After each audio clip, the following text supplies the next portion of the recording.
Hey you! Yeah, you. Have you ever heard of Joseon? The ancient name of the last dynastic kingdom of Korea. That was until they changed their name in 1897 to Imperial Korea and only lasted a bit over a decade before they were annexed and destroyed by Imperial Japan in what history knows as the East Asian Imperial Copyright Wars. Imperial China would be the next to lose their name, but that's a story for another time. But what if Joseon never changed their name and was never destroyed in the copyright wars? What if Joseon continued hundreds of years into the future to become a cyberpunk dystopia, in which the royal court of Joseon's ruling family are beefing with a giant megacorporation known as the Margo Group, who are rich enough to own an entire city? Not a small city either, but a city large enough to start giving you Warhammer 40k Hive City vibes. Welcome to Sanabi. You play as a stoic and mysterious retired soldier with a mechanical chain arm, whose name is unknown, only ever referred to as Mr., General, or Daddy. In a fast-paced action platformer that has you zipping all the way to the end of Margo City. Though getting all the way to the end is not what's important. The only thing that does matter is your daughter. She's the cutest and best daughter in existence, also with an unknown name, referred to simply as my daughter and your daughter. After retiring from the military with a service record that makes the upper brass come in their little panties, and has terrorist and criminal organizations whisper about you like you're the goddamn Baba Yaga, you live a quiet life in the middle of nowhere with your adorable daughter.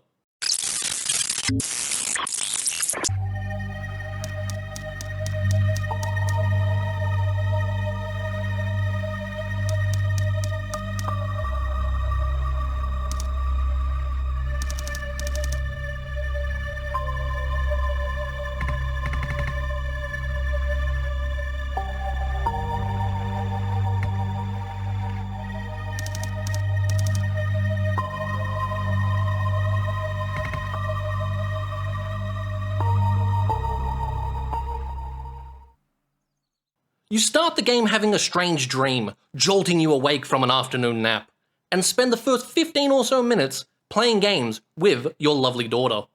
I really don't wish to understate how cute your daughter is, so let me show you some of the notes I took when I first played this game.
This was all within the first 10 minutes of the game.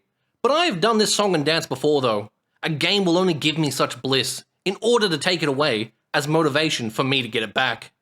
Every time she disappeared from my sight, I was sure she would be kidnapped, ending the intro and starting the real game with the mission of getting her back. So when she left me a walkie-talkie and went to go grab the other one from the house, after what I assumed was the end of the gameplay tutorial, I thought I was ready.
I was not.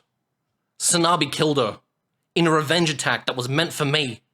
The developers over at Wonder Potion did a really good job with this, because as you can see from this note, I was now motivated to see this shit through to the end. The story then skips 17 days to the tail end of a John Wick-style rampage, where we are murderizing the mob boss who sold the bomb to that bastard Sanabi. Walking back through your carnage, you will notice something, if you haven't already, and that's how much alpha male swagger you walk with. There has only ever been one man I have ever seen walk with this much alpha male energy. Dr. Livsley, from the Russian cartoon Spin on Treasure Island. A beginner boss battle ensues, then once you leave the building, you find an old military subordinate waiting for you outside. He needs to tell you something, but you're not interested. You won't stop. You'll never stop until you find Sanabi and kill them. But then he says it. Sanabi has reappeared in Margot City. Margot City, property of the Margot Group. That's where the terrorist bastard Sanabi is, and the military needs your help for one last job. 24 hours ago, the city went dark, and the heat map showing population density says all 3 million citizens of Margot City have vanished into thin air.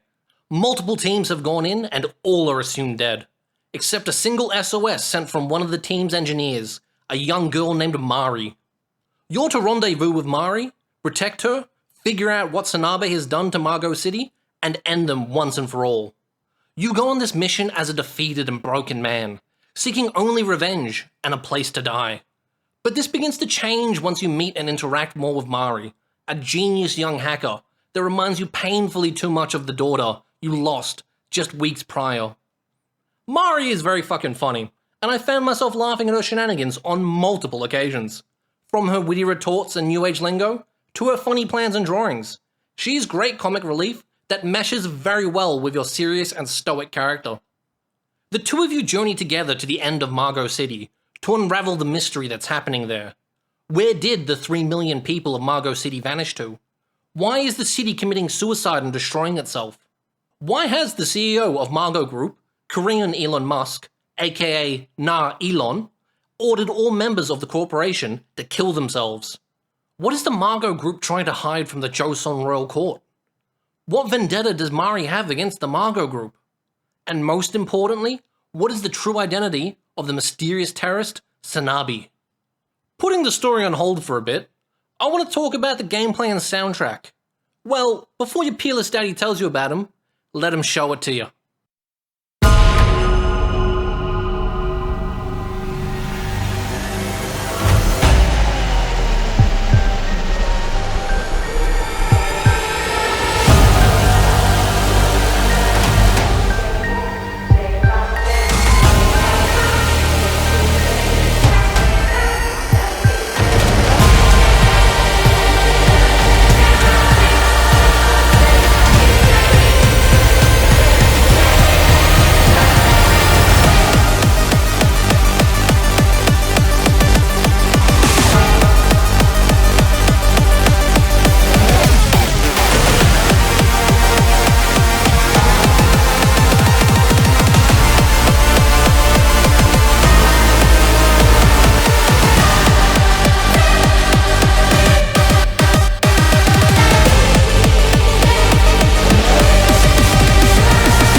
This game feels so good to play, even though I'm kinda shit at it.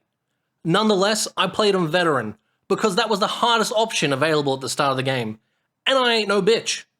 Once you get a hang of using your chain arm to swing around, the gameplay feels silky smooth. It just works. The vibes for this game are spot on, from the killer soundtrack shifting from slower paced beats to fast paced, then to ominous that meld perfectly into the gameplay.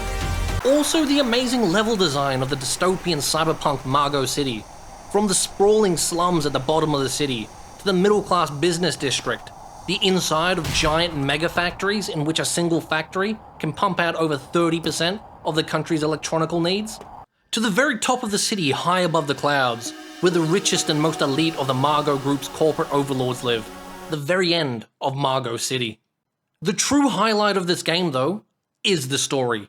It completely blew me away. Every mystery leads to a new mystery. The further you journey, the more Margot Group's corporate conspiracies begin to pile on top of each other, continuously adding layer upon layer of depth to the story unfolding in front of you. PTSD flashbacks of your dead daughter haunt you throughout the game, slowly showing us more and more of your character's story. Learning about Mari and the sadness and pain she hides behind her playful and cheery exterior, eventually revealing her backstory and learning just why the hell such a young girl is in such a dangerous place. I do, however, think I've figured out a mystery about Mari's story that nobody else has. But don't worry, there won't be any spoilers. In a flashback sequence, you see Mari talking to a hacker friend on her PC. Now, what's the identity of this friend? It's never explained or mentioned, but I know who she is. So your peerless daddy will reveal it to you now. It's the VTuber, Fallen Shadow. I think they should beat their wives. Excuse me, whore! Grooming is fucked up. Unless I'm the groomer. Then, it's okay. Cosmic whore! Any woman that is physically above the age of 13 is ancient. In pixel form. Compare them side by side. It's just Fallen Shadow with a hoodie on, and no one can convince me otherwise. The story of this game affected me on a level I haven't experienced in a very long time. Throughout the story, I teared up a little and laughed out loud on multiple occasions. The ending, however,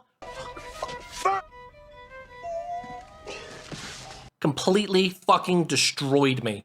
I cried like a little bitch. I didn't have tears well up in my eyes. I didn't shed a few manly tears. I cried like a little fucking bitch boy. I was blowing my nose and wiping the tears away as I whimpered like a little schoolgirl who just got dumped by my first boyfriend. I was a goddamn mess. I was so broken afterwards, I just sat in my chair for a few minutes, then went for a walk. When I returned, I cleaned my room. I just couldn't bring myself to start playing another game just yet. I rate this game 10 best orders over the thousands of corporate executives Elon Musk forced to commit mass suicide. The gameplay was fun and the story was the best thing I've experienced in an incredibly long time. I heard through the Discord DLC is on its way as well, which I am very excited for. If you want to grab a copy of this game, it's $21.50 AUD on Steam, or about $14 USD in a real country's money. You can pick it up on cheap CD key websites for around $10 USD, but if even that's too much for you, you can always get it for 100% free.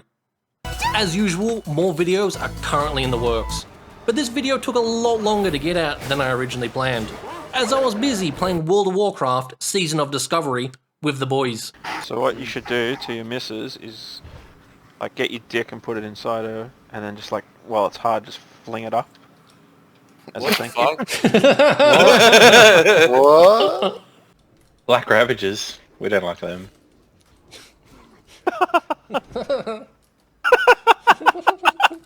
I actually find it really racist that you would do such a thing. Well, maybe you should consider having white skin. Why don't you living bomb them? Oh, fuck off. Why don't you guys do the boost?